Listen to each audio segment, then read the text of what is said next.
Ndugu mtangazaji, tukianza na jina. Mimi kwa majina naitwa Beata Mbalawala, ni afisa muuguzi.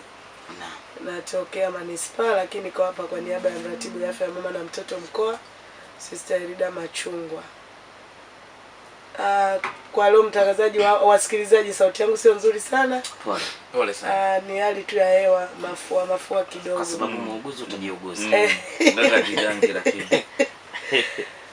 Nikija kwenye hilo swali lako kuhusu faida.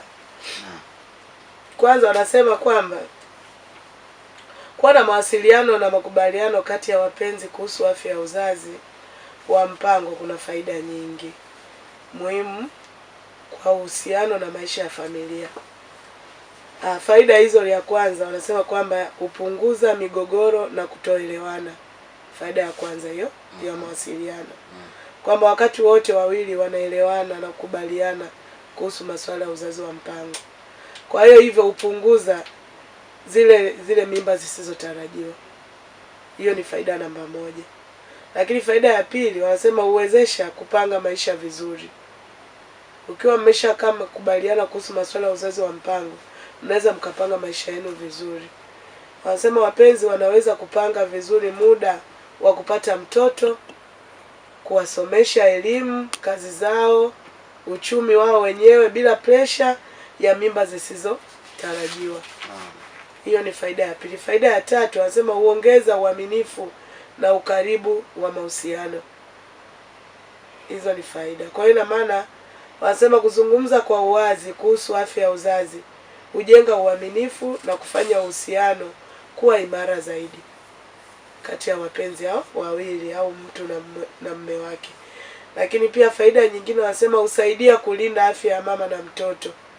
Kupanga uzazi kunasaidia mama kupata muda wa kupata mimba nyingine. Lakini pia hivyo kupunguza hatari ya kiafya kwa mama na mtoto. Kwa maana hiyo mama anaweza akamhudumia mtoto bila kuwa na hofu yoyote, kwa sababu mama akiwa hajatumia njia ya uzazi wa mpango anaweza akawa ana hofu namna ya kumlea mwanae au akabeba mimba kabla ya wakati. Na mama akibeba mimba kabla ya wakati anakuwa na hofu kubwa, anaweza akampoteza huyu mtoto mwingine aliyezaliwa mwanzo. Lakini pia faida nyingine huongeza ushirikiano katika maamuzi yao. Kwa hiyo wao wenyewe wapenzi wanakuwa na ushirikiano leo wa kudumu. Yaani kwamba leo wapange kitu gani wanakubaliana, kwa sababu wanakuwa hawana changamoto ile ya kuhusu mambo ya afya ya uzazi. Badala ya mmoja kuamua peke yake, wote ushiriki kufanya maamuzi pamoja ya kifamilia. Lakini pia faida nyingine hupunguza msongo wa mawazo. Wakati kuna makubaliano hupunguza hofu na wasiwasi unaoweza kutokana na mimba zisizotarajiwa. Hizo ndio faida kubwa. Sawa. Bwana. Mimi na tamani nielekee huko. Wapi? Huko. Hii sio TV kaka. Kama wewe uone au? Mimi redio msikilizaji aone huko ni wapi? Ni nyuma ya redio. Ila wewe umeona. Au hujaona? Ongea na mimi. Sasa natamani nielekee kwa upande wa mwakilishi wa vijana wa kike. Na hapa pia aniambie tu ni changamoto zipi wanawake wanakutana nazo. Mimi naitwa Norata, ni mwakilishi wa vijana wa kike, natokea Mpanda mjini. Wanawake wengi tunakuwa tuna hofu ya kukataliwa au kutokupokelewa vizuri. Wanawake wanaweza kuogopa kwa sababu kwamba mwenza au ataona mada hiyo kama ukosefu wa uaminifu au ataipinga kabisa. Kwa hiyo tunakuwa tuna hiyo hofu ya kumshirikisha, kwa sababu tunakuwa tuna hiyo hofu ya kukubaliwa au kutokupokelewa vizuri. Lakini pia mtazamo tofauti kuhusu uzazi wa mpango. Wanaweza kuwa na imani tofauti. Kwa mfano, mmoja akiamini njia ya uzazi wa mpango si sahihi kidini au kitamaduni. Tunakuwa pia tuna ukosefu wa mawasiliano ya wazi kwenye mahusiano, kama mwenza hajazoea kuzungumza mambo ya afya ya maambukizi, pamoja na kuzungumza haya kuwa magumu kuanzisha mada hii kwa mwenza wake. Okay. Pia tunakuwa tuna migogoro, hofu ya migogoro au ugomvi. Baadhi ya wanawake huamua kukaa kimya ili kuepuka mabishano au hasira kutoka kwa wenza. Kwa mfano sasa hapo wewe ndio umeniletea. Mwache atiririke. Sema mama. Ndio mfano ndio umeniletea. Tuseme tusiseme. Sema mama sasa. Lakini pia upungufu wa uelewa sahihi kuhusu uzazi wa mpango.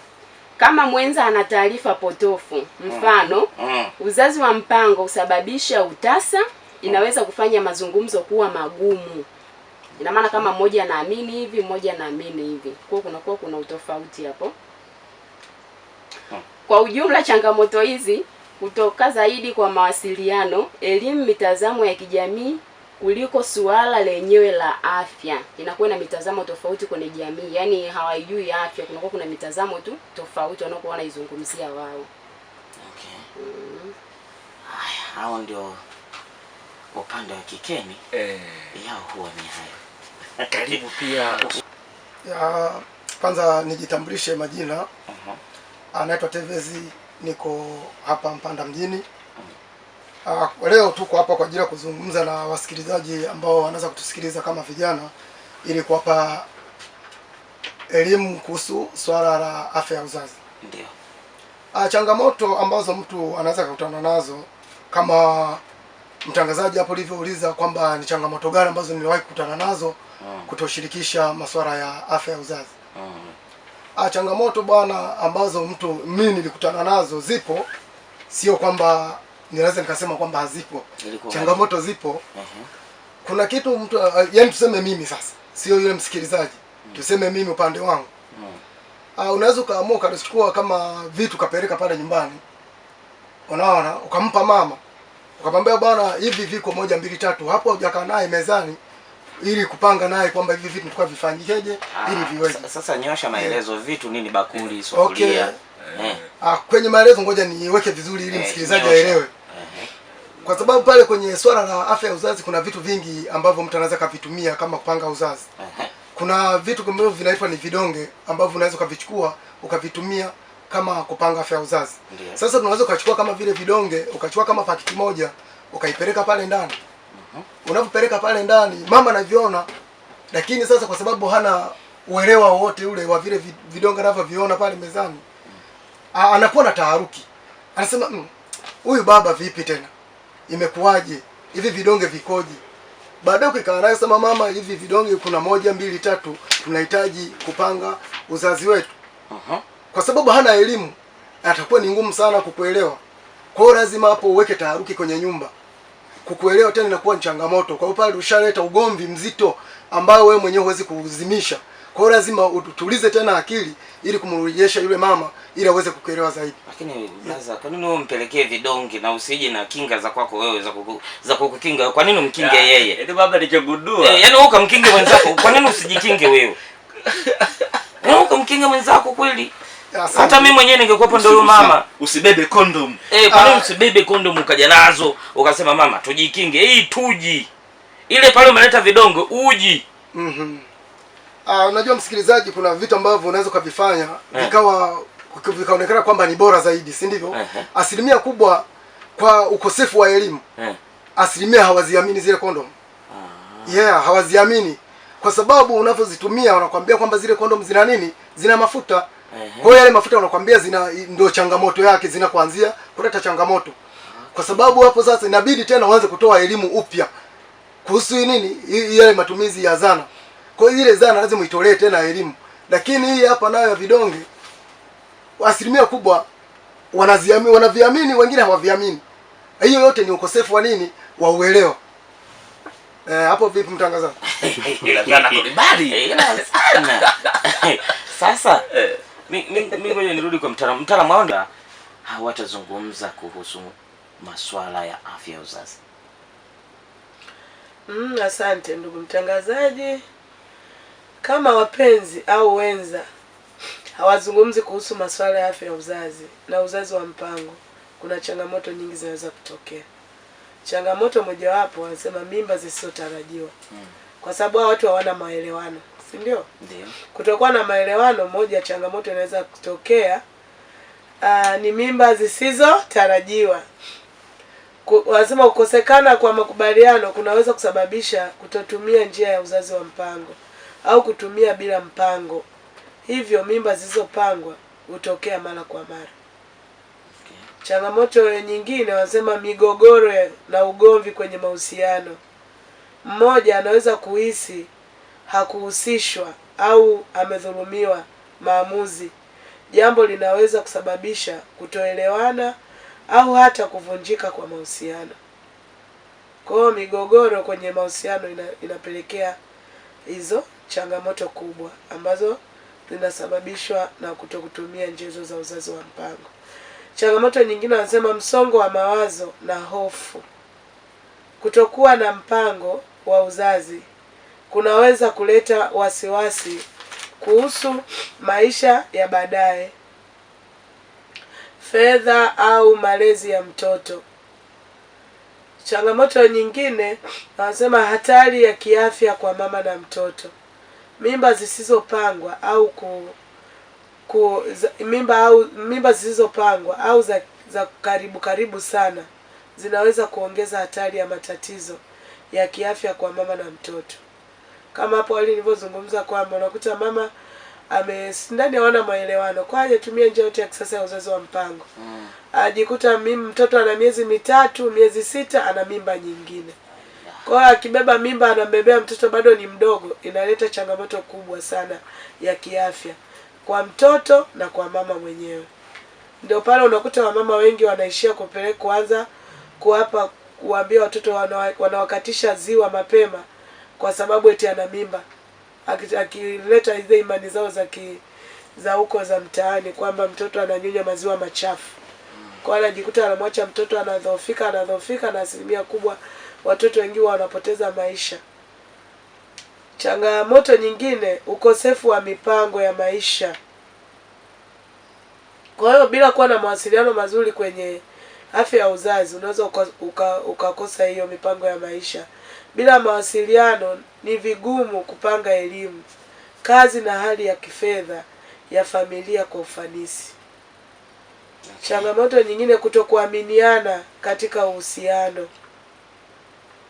Kukosa mazungumzo ya wazi kunaweza kufanya mmoja ahisi hana thamani katika maamuzi muhimu.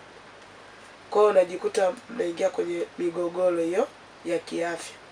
Changamoto nyingine ni maamuzi yasiyo sahihi au kutojua njia za uzazi wa mpango. Bila kujadili, huenda watu wakatumia njia zisizo sahihi za uzazi wa mpango. Wakaanza kutumia njia ambazo ni za mbadala za kienyeji, wengine wanavaa sijui kitu gani kwenye kiuno kwamba zinazuia mimba. Kwa hiyo unajikuta umeingia kwenye afya hiyo, kwenye mgogoro wa afya ya uzazi. Kwa hiyo wamama wengi tunawashauri mara nyingi kabla ya kutumia njia za kisasa za uzazi wa mpango wawe na maelewano na wenza wao. Kwa hiyo unapokuwa na maelewano na mwenza wako, mnaweza mkachagua njia sahihi na mkalea watoto vizuri na mkawapangilia watoto, mkawepa malezi yaliyo sahihi kuliko kutokuwa na maelewano mazuri. Najikuta mnajiingiza hatarini hasa kwenye makuzi ya watoto. Lakini pia na uchumi wa familia unakuwa uko chini. Mkiwa na maelewano mazuri, uchumi utakuwa mzuri. Mtaweza kufanya biashara zenu vizuri, mtaweka mambo yenu vizuri. Kwa hiyo mtajikuta mnaishi kama watu wengine bila kuwa na kujionyesha, kwa sababu kuna watu wengine wanaojikatia tamaa kwa sababu tu ya maisha yanakuwa magumu. Lakini maisha magumu yanaendana na afya ya uzazi. Kwa hiyo kutokuzaa mara kwa mara au kupangilia watoto vizuri kunasababisha watoto maisha yawe vizuri katika familia zao. Okay. Sawa. Bwana, moto. Tuambie pia baada na hofu. Nilizishinda. Kwanza kabisa niliwezaje kuzishinda? Niliondoa hofu moyoni mwangu, lakini nikawa naandaa kile ninachotaka kwenda kuzungumza. Yaani nilikuwa nazungumza kitu ninachokifahamu. Yaani naongea kwa kujiamini ili hata mwenzangu alikuwa ni rahisi zaidi kuweza kunielewa. Lakini pia sikutaka ni muamuru moja kwa moja. Yani tulikuwa nauliza maswali kama vile tushirikiane, uwe mjadala. Yani sio nimlazimishe moja kwa moja, mimi nataka tutumie uzazi wa mpango kuanzia kesho. Hapana, yani nilikuwa namuuliza kwanza, hivi unafikiria sisi tutapangaje watoto wetu na tutawazaa kwa muda gani na tutawatunzaje, unawaza nini? Kwa hiyo kwenye majibu yake akawa anajileta pale pale kwenye pointi yangu. Kwa hiyo nikashinda kivyo. Unategesha yani. Unajua mdau anazungumza. Nikala mangalia mwamba hapa naye upande wa kiumeni anaangalia. Kumbe anaingiaga kwenye mtego muda fulani. Kuna muda naona kama anachungulia hivi Nilikuwa namfuatilia msaikolojia mmoja. Anasema upande wa kikeni bwana. Ni watu wanaopenda kudekezwa. Kwa hiyo anaweza kufanya vitu ambavyo wewe kwako vikawa kero, lakini kwake kilikuwepo ni mtego wa kuamini kwamba huyo mtu kweli ananijali. Hivi unajua anaweza akatangulia chumbani kwenda kulala, akafika kule asijifunike, akajifunika mpaka miguuni, ukafika pale hadi na koroma ukaanza kumwonea huruma, ukaanza kumfunika na nini. Kwa hiyo hapa anaona anasema huyu ndio mwanaume sasa. Anaamka asubuhi kitu kinauma, na kuchemsha chai na nini hapa. Ukifanya hivyo ukitaka kuondoka unashangaa anacheka tena. Sasa mgonjwa wangu leo anacheka na nafuu. Bwana hata sijasikia. Kumbe mzako ni mtego. Kumbe sio. Haya basi. Twende kwa kaka hapa. Tunakoelekea kubaya. Sana tamani sasa uniambie kwa upande wa kiumeni sasa huku. Nini ili kufanya uamue kubadilika na kuanza kuzungumza wazi na mwenza wako kuhusu masuala mazima ya uzazi wa mpango? Okay, nishukuru sana mtangazaji. Unajua kuna vitu ambavyo unaweza ukakaa ukafikiria ukaona kwamba hivi vitu niko potofu na fanya vitu ambavyo viko kinyume na utaratibu. Kitu ambacho kimenifanya mimi nibadilike ni ule kupata ile elimu, kuelimishwa kuhusu masuala ya afya ya uzazi. Kwa sababu tukiangalia kama sasa kuna watu ambao wako vijijini sasa hivi wanatoa hizo huduma za nini, za elimu kuhusu masuala ya afya ya uzazi. Kwa hiyo kadri wanavyoendelea kutoa elimu, kuna vitu ambavyo ulikuwa wewe kama kijana au mwanaume huvielewi kabisa. Yaani kwanza unaona kwamba swala tukiangalia tukirudi nyuma kabisa huko enzi ambazo tulikuwa bado hatujapata nini, elimu. Kwanza mtu alikuwa haamini masuala ya afya ya uzazi. Yeye alijua kwamba ukizaa umezaa, kila mtu anakuja na sahani lake. Yaani mtu anavyozaa mtoto haangalii kwamba huku ndani niko na mapungufu gani, kuna chakula au hakipo. Anaamini kwamba sasa yule mtoto atakapokuja anakuja na neema yake. Kama tulivyoangalia ile awali mlivyokuwa mnatoa ule ufafanuzi, hilo tuliliona. Ndio hayo sasa unavyoenda kuyaona kabla hujapata elimu, unakuwa na akili potofu, vile vitu imani potofu tuseme. Kwa sababu tukiangalia sasa kipindi hiki tulicho nacho sasa ni kipindi ambacho kila mtu ameelimika, ana elimu ya kutosha. Kwa sababu kuna watu ambao wamewezesha wananchi asilimia mbali, vijana hasa wameelimishwa kuhusu masuala ya afya ya uzazi. Kwa wameamua kuingia mitaani kwa ajili ya kutoa elimu kwa vijana, kwa wanaume, kwa wanawake. Kwa watu sasa hivi wanayo elimu ya kutosha. Tuseme na mimi nikiwemo, ninayo elimu ya kutosha kuhusu utunzaji wa familia. Nizae watoto wangapi, na wale watoto wapishane kwa muda gani, na ni lini niache kuzaa, na njia gani niitumie ili nipange nini uzazi. Kwa hivyo ni vitu ambavyo nimepata wakati naendelea kupata elimu kwa kile walichopewa wale wawezeshaji. Yaani wana jina moja wanajiita wao sasa. Wanaita CHW. Wako mitaani. Wanatoa elimu kabisa ya kutosha na tunawaelewa. Kwa hiyo yani tuko hapa kwa ajili ya kuelimisha hata wale ambao hawaiamini hizo elimu. Kwa ili sasa wanao wapate nini, kuzielewa hizo elimu. Kwa elimu ziko vizuri. Na kuangalia kama kipindi hicho nimepata hiyo elimu, kweli mafanikio nayaona. Kwanza afya naiona vizuri. Natengamaa. Hata wale watoto ambao ninao ni watu ambao wana afya vizuri sana. Wanapishana vizuri, wanasoma vizuri, mama kapumzika. Na kiangalia awamu ya kwanza nilikuwa yani mwaka mmoja na nusu mimba. Kitu. Sasa uone kama hiyo nayo ilikuwa ni changamoto. Kwa hiyo nikaona kwamba baada ya kupata elimu nikaona kumbe nilikuwa nafanya ukatili yule. Namlazimisha mama kufanya kile kitu ambacho hakipo na yani analazimishwa kukifanya, ila yeye hajalizia, ila kwa sababu ule umwamba wa kuitwa mwanaume unaamua kufanya kile unachokistahili kukifanya. Kwa mtangazaji liko hivyo. Bana mimi nilitamani ni tupige makofi upande wa kiume. Acha unafiki. Acha kutugombanisha wanaume. Mwamba. Niamua kukata kona hata sehemu moja. Hautaki ni amenyamua kunyoosha. Yaani ndio naambiwa mtu kama kusema bwana, wewe ndio hutaki kusema. Tusisemi. Tunasema. Sasa mimi natamani kwa upande wa bibi hapa, binti, upande wa kikeni tuseme. Tupe ujumbe. Ungetamani labda ujumbe gani au ungependa kuwapelekea wanawake wenzako ambao bado hawajui jinsi ya kuanzisha mazungumzo haya? Asante. Mimi napenda niwashauri wanawake wenzangu, kwanza kabisa wawe wanajiandaa kwa mazungumzo. Wao wanajiandaa kifikra, unaandaa kabisa, leo nataka nije niongee na mwenza wangu juu ya swala la uzazi wa mpango. Lakini swala la pili samahani jamani. Swala la pili wapate taarifa sahihi kuhusu kile wanachoenda kuzungumzia. Anaweza akafika mwanamke kituoni akapata taarifa juu ya njia za uzazi wa mpango mbalimbali ili iwe rahisi yeye kumfikishia mwenza wake. Lakini cha tatu, wachague muda mzuri na mazingira ya kuongea na mwenza wako. Sasa unamfuata mwenza wako kazini ndio unaanza kumueleza hayo mambo. Hapana. Unasubiri anakuja nyumbani, kama ni maji hivyo unamwandalia chakula. Baadaye mnakaa mnajadili naye anakuelewa. Lakini waanze kupata yaani mwanamke aanzishe mada pana kiundani zaidi. Ameshatoka anaenda kituo cha afya, amepata taarifa sahihi, anakuja anaanza kumuelewesha na mwenzie. Yaani siamini kama wanaume ni wabishi kihivyo. Ukimwendea kwa unyenyekevu na kwa utii, anakuelewa zaidi. Sema kia Mungu. Lakini sema kia Mungu, hiyo imani yako hiyo.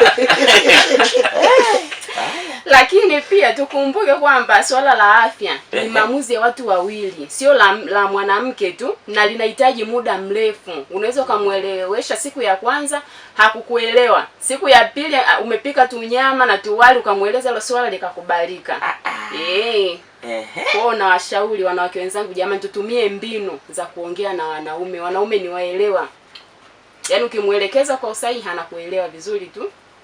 Tulianza kwa kutuhumiwa, tumeishiwa kwa kupewa maua yetu. Naam. Mimi bado nilikwambia lakini. Bana ila kwenye tuwali hapo. Kumbe tuwali watu tunatuma kusudi tule. Alafu ningekuwa nikasema wali. Unapanga mazungumzo. Siku leo panga mazungumzo unakuta ameandaa maji ya kuoga. Unasema kuna nini? Uvugu sio ya moto, ya uvugu kidogo. Hajui kuandaa. Unaambiwa baba fulani kaoge kwanza. Unaona ya vugu, unaona kama kuna harufu ka chai hivi. Wewe kanakuja vipi kama unataka kusema vya ukweli? Turudi kwake kaka hapo. Sasa mimi natamani turudi upande pia wa kiumeni huku. Na huko pia natamani uniambie ungependa kuambia nini wanaume wenzako kuhusu umuhimu wa kuwa na mawasiliano kuhusu masuala ya afya uzazi. Asante. Hapa sasa hivi sasa ni kitu ambacho unatakiwa tutoe ushauri kwa wanaume. Unajua sisi kwanza kama wanaume tunatakiwa tujitathmini.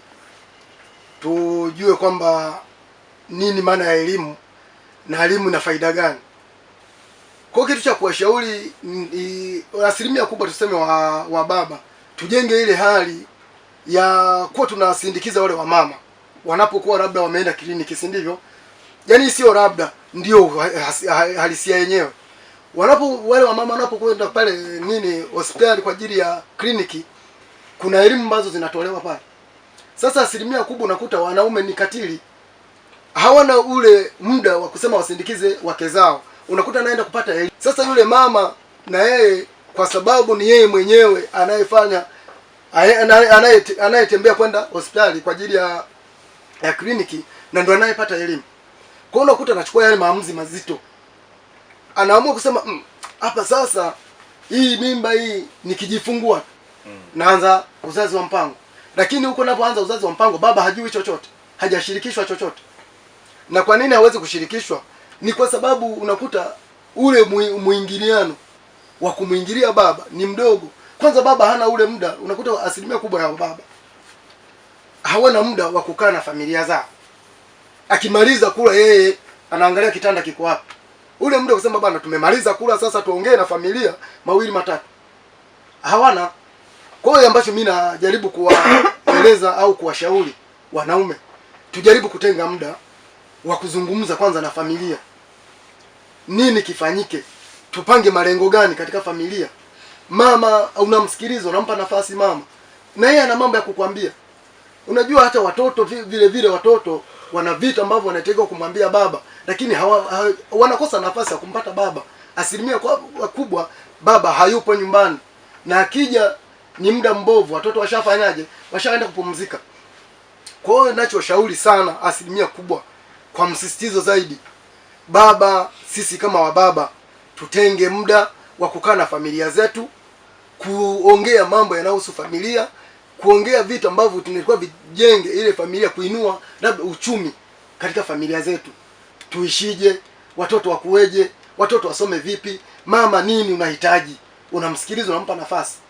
Vile vile na wewe baba una uwezo wa kumwambia shida zile ulizonazo, mawazo ulionayo. Mama, hapa nilikuwa tufanye hivi, iwe hivi. Kwa hiyo tukifanya hivyo, mimi naamini kwamba hakuna changamoto zozote ambazo zinaweza kujitokeza katika familia. Kwa hiyo hatutoi maelekezo pale. Mama bwana, mimi nataka nikifika hapa unipokee begi mlangoni. Sio mpaka naingia mpaka huko ndani. Bado nilipokea. Sio muda wa kutoa maelekezo muda huo. Sasa unaonaje mke wangu? Kama ningekuwa nafika hivi alafu napokelewa begi pale mlangoni. Kuna mtaalamu kwa ameenda mbali kabisa. Mtaalamu gani? Mtaalamu ameenda mbali. Karibu mtaalamu, rudi. Fanyeje? Ndio. Mimi nafikiri hapo kama tulivyozungumza mada ya leo ya mawasiliano. Cha kwanza ni mazungumzo. Mazungumzo ambayo yatawafanya wao wafikie makubaliano. Kama unaongea na mwenza wako hataki kuelewa kuhusu masuala ya uzazi wa mpango, na wewe unahitaji atumie njia za kisasa za uzazi wa mpango, wala usiwe na hasira unapokaa kwenye maamuzi. Kaeni mzungumze. Tumieni lugha ambayo iko rahisi ili kusudi mfikie mawasiliano, mfikie mwafaka ulio sahihi. Mimi naamini huyu ukimuelimisha faida na za matumizi ya uzazi wa mpango, atakubali tu kutumia njia ya kisasa ya uzazi wa mpango. Kwa hiyo na maana utakiwa wewe ambaye unauelewa, ambaye ni mwenza wako labda haelewi chochote, ndio maana ukute anafanya nini, anakataa kwa sababu ameshakuwa na mila zile potofu. Kwa hiyo unatakiwa mkae naye, mzungumze kwa upendo, yani bila hasira, bila kuwa na mawazo mengine tofauti yoyote. Mzungumzie masuala ya afya ya uzazi tu.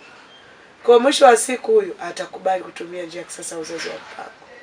Kwa hiyo ni mshauri tu ambaye anamuelimisha kuhusu masuala ya uzazi na yeye anakuwa hataki, akae naye vizuri, aongee naye, ampe faida za matumizi ya uzazi wa mpango. Mwisho wa siku ile mama atafanya nini? Atakubali kutumia njia za kisasa. Okay. Swali lingine ilikuwa nasema kwamba mama akiwa na kinga mwilini, kuna njia nyingine ya kupata mimba? Japo ilikuwa na maelezo mengi, nimeliandika kwa ufupi. Mama yote ambaye anatumia njia sasa uzazi wa mpango, lengo lake ni kujikinga kuhusu mimba. Njia za uzazi wa mpango hazifanyi kazi nyingine mwilini. Kazi yake kubwa ni kuzuia nini? Mimba tu. Kwa maana hiyo hakutakuwa na njia nyingine ya yeye kupata mimba. Kwa maana hiyo yani kwamba itaanza kutumia njia gani apate mimba na kinga yake, haiwezekani. Paka arudi kwa mtaalamu, arudi kwenye kituo chake cha afya, yule mama atolewe ile njia. Kama atakuwa ameweka kipandikizi, kama atakuwa amechoma sindano, asubiri ule muda utakapoisha, maana dawa ya sindano inafanya kazi siku 84. Kwa zile siku zikiisha anaweza akabeba ujauzito. Lakini hivi hawezi kubeba ujauzito kabisa. Okay. Yeah. Na kama ilimtokea, maana amezungumza kuna mama mwingine ambaye ilimtokea hiyo hali. Na kama ilimtokea basi ni kama vile tunavyozungumza njia zetu za uzazi wa mpango. inategemeana yeye alivyokuja kutumia ile njia, alikuwa kwenye hatua ipi ya ujauzito. Kwa sababu kama alibeba, amekuja kwenye uzazi wa mpango leo na amekutana na mwenza wake usiku wa leo, yai na mbegu vikakutana, vikaanza namna ya kutengeneza kile kiumbe, anaweza akatumia njia ya kisasa ya uzazi wa mpango na baadaye akajikuta ile mimba ikaendelea kukua, akasema mbona nichoma sindano na mimba. Kumbe alikuja kuchoma sindano wakati tayari ameshabeba ujauzito. Okay. Yeah. Swali lingine alikuwa anazungumza kwamba kuna mama hapati hedhi, ana miaka 40, je, atumie njia gani na anataka mtoto? Yeah. Na kauliza au mayai yameisha? Au mayai yameisha. Kwanza nimtoe hofu huyo msikilizaji, kama mke wake apati hedhi kwa labda sijajua ni muda gani. Kwa kawaida mwanamke lazima apate siku zake kila mwezi, inategemeana na umri wa ukomo ni kuanzia miaka 45 na kuendelea. Okay. Yeah. Kwa hiyo ina maana kama apati hedhi anaruhusiwa kumpeleka kwenye kituo cha afya akajieleze. Asikae hivyo nyumbani tu, ampeleke hospitali. Pale kituo kile wakiona wanashindwa, akawaone madaktari bingwa wa wanawake wako pale hospitali ya mkoa. Akifika pale atajieleza shida yake, na kuna dawa atapewa ambazo zitamfanya siku zake zianze kuonekana, sasa mzunguko wake urudi kama kawaida. Okay. Sawa. Kwa sababu kuna dawa ambazo watu unawapatia hata kama kwenye vituo vyetu hivi vidogo, ukimkuta mtaalamu ukajieleza, anaweza kukupatia dawa. Zile dawa anazitumia vizuri na siku zake ataanza kuzipata. Sawa. Yeah. Swali lingine lilikuwa nahusu uzazi wa mpango unasababisha saratani ya kizazi. Uzazi wa mpango hausababishi magonjwa mwilini. Okay. Hausababishi kabisa saratani ya kizazi. Ukipata saratani ya kizazi, kisaratani inaanzia mbali. Saratani huwa haiji ghafla tu, hapana. Huwa inaanzia mbali. Ndio maana kwa sasa watu wanafanya uchunguzi wa mabadiliko ya awali ya saratani ya mlango wa kizazi. Uchunguzi ule tunaufanya mapema kwa kina mama kuanzia miaka 30 na kuendelea, ambapo tunaamini kwamba kile kirusi cha kinachosababisha saratani kinaweza kuanza kumshambulia mama na kuonyesha dalili kuanzia miaka 30 hadi miaka 50. Kwa hiyo ina maana mama anapofika pale kituoni tunamfanyia uchunguzi, kama na mabadiliko yale yanayopelekea saratani ya mlango wa kizazi tunayatibu, kwa sababu mabadiliko ya saratani mama anaweza akayapata hata kama atumii njia ya kisasa ya uzazi wa mpango. Kwa hiyo sio kwa njia za uzazi wa mpango zinasababisha kansa. Okay. 0621780663, naomba nipokee simu hapa 0621780663, lakini jumbe zako zipo nyingi sana na nitaendelea kuzipunguza kadri muda unaruhusu. Nitamani nipokee kwanza simu kadhaa nipate maoni pia kuhusiana na mada yetu iliyopo mezani, hasa ishu ya mawasiliano, makubaliano kuhusu afya ya uzazi na uzazi wa mpango kwenye mahusiano. Na tamani sana, ili uwe wa kwanza kupata taarifa zetu, usisahau kusubscribe, kulike na kushare.